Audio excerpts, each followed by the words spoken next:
Donald Trump defendeu Jair Bolsonaro. Deixem Bolsonaro em paz e vocês vão se surpreender com a reação da militante Daniela Lima da Globo News. Deixem o like e vamos ao vídeo. Tem notícia importante chegando para o campo de Jair Messias Bolsonaro. Um gesto que o ex-presidente ansiava muito, há muito tempo, foi feito. Pela primeira vez, o presidente dos Estados Unidos, Donald Trump, refere-se claramente ao julgamento de Jair Bolsonaro pelo Supremo Tribunal Federal e faz uma defesa enfática do ex-presidente. Deixem-o em paz. O Brasil está fazendo uma coisa terrível na forma como vem tratando o ex-presidente Jair Bolsonaro. Eu tenho assistido, assim como o mundo, como eles estão fazendo nada além de persegui-lo, dia após dia, noite após noite, mês após mês, ano após ano. Ele não é culpado de nada, tá? Dizendo aqui, né? Ele não é culpado de nada, exceto por ter lutado pelo seu povo. O Donald Trump diz o seguinte: eu conheci Bolsonaro, ele é um líder forte que realmente amava o seu país.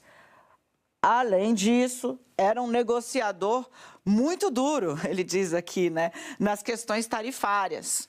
A eleição dele foi muito próxima, no sentido de foi muito disputada, né? A eleição que Bolsonaro perdeu, né? A eleição foi muito apertada e agora ele está liderando as pesquisas, o que não é fato, gente, todas as pesquisas. Segue aqui o presidente dos Estados Unidos.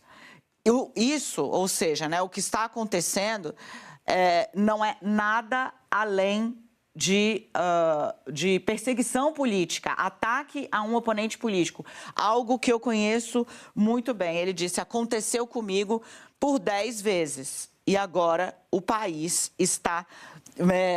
Perdão, gente, desculpa, o quê? Aconteceu comigo 10 vezes mais, obrigada.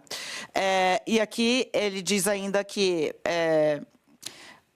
as pessoas do país estão vendo o que está acontecendo com o Bolsonaro, que o único julgamento que deveria estar acontecendo com o Bolsonaro é o julgamento dos votos, chamado eleição.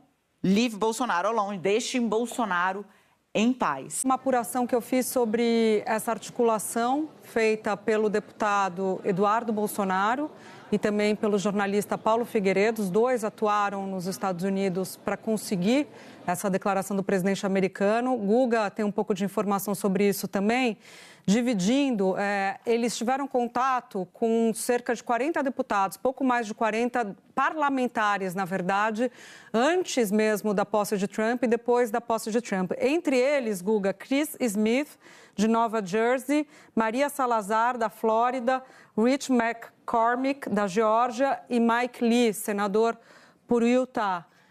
Fizeram articulação junto com esses parlamentares, levaram uma quantidade de documento lá que eles achavam que era relevante, entre os quais decisões de Alexandre de Moraes, 2 depoimentos de pessoas que estão sigilosas ainda, que não se sabe de onde são, mais matérias da imprensa brasileira e imprensa internacional, fizeram um dossiê e foram levando esse dossiê e também tiveram contato até chegar à Casa Branca com o National Security Council, o Departamento de Estado, a espécie de AGU da Casa Branca, que é o White House Council, e também o Departamento de Comércio e o Treasury por causa das sanções, né?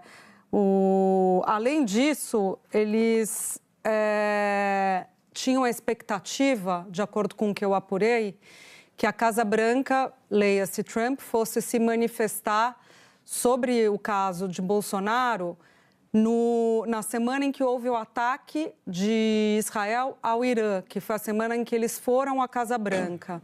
Só que aí, em razão da situação do momento, não teve. Depois teve um embate entre Musk e o próprio Trump, que eles achavam que viria em seguida a manifestação, o embate também postergou. E, por fim, a expectativa era que na semana passada tivesse uma manifestação do governo americano e tinha a tal da Big Beautiful Bill, que era a proposta de Trump para ser negociada, também postergou. O que acabou saindo nessa segunda-feira, essa manifestação por fim de Trump, o que eu quero dizer com essa apuração é que já era esperada para antes, não tem uma relação direta com o BRICS, apesar do presidente americano ter se manifestado a respeito. Sobre o encontro que acontece no Brasil, mas a manifestação dele sobre o caso Bolsonaro era esperada para antes e acabou saindo, então, agora. Fui ouvir alguns ministros da Suprema Corte, a ordem é não reagir, e a percepção é que isso não vai ter influência nem no julgamento do Bolsonaro e dos demais que estão ali sendo julgados por tentativa de golpe de Estado. A percepção é que não dá, isso seria exatamente o que pretende a oposição aqui no Brasil, é tentar contaminar esse julgamento com pressão externa.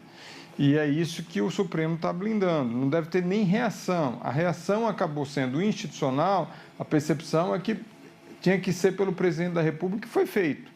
Ou seja, pelo Executivo reagindo a uma tentativa de interferência nas instituições brasileiras.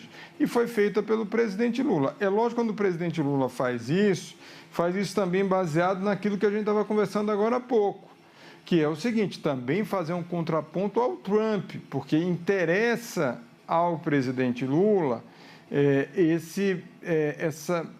você tem um segmento do eleitorado brasileiro que rejeita Trump, você tem um segmento do eleitorado que até é conservador, mas está vendo ali a questão da perda de empregos, setores que ficam prejudicados com esse tarifaço.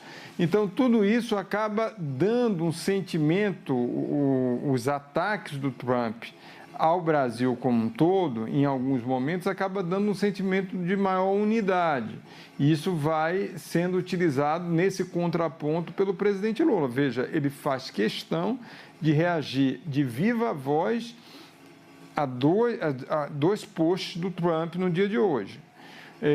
O que é importante a gente colocar aqui, do ponto de vista de consequência, eu não vejo uma consequência prática da fala. Pode até animar um pouco uma militância bolsonarista, a gente viu o próprio post do ex-presidente Jair Bolsonaro, de alguns aliados, mas estamos num país democrático, estamos com as instituições funcionando perfeitamente e isso daí não é uma fala de Trump que vai mudar o curso da história, né?